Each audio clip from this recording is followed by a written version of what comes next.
khơi và khơi là mà anh ấy nuôi ở lăng chốc thấy em em chơi xin thế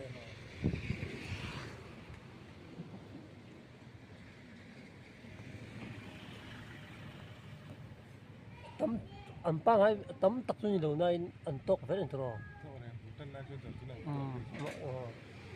tấm pui ai cho nên gì mà dọc mẹ thôi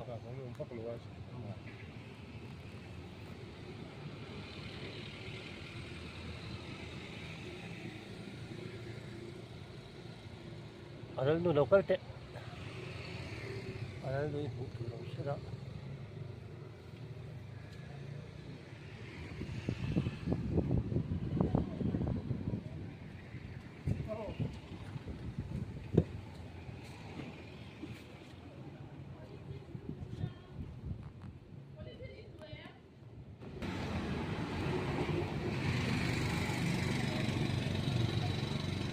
còn chắc nữa nữa mình rất thấy đó không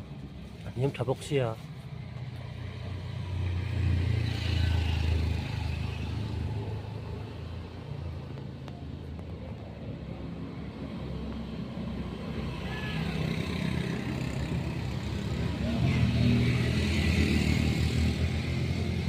kia kan rút chin top mấy đòn nghe đi ngạ cũng cá về người một hôm nay mà ông đàn thì được đấy chắc là bị xin thế khá là bắt tăng khá nên mà ông về rồi mà ông về cái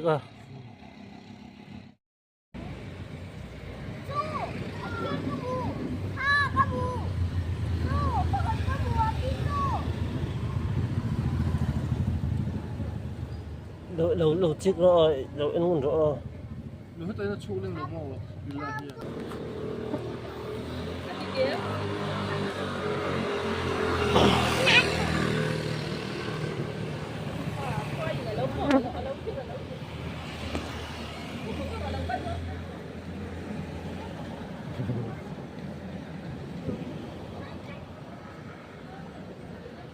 Hula về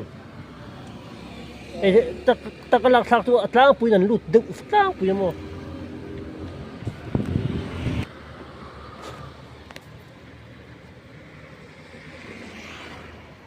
khoi alal nu hi pakhat chu kan man to a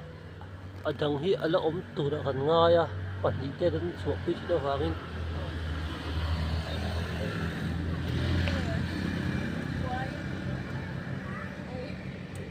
Anh không ai xóa cái nhà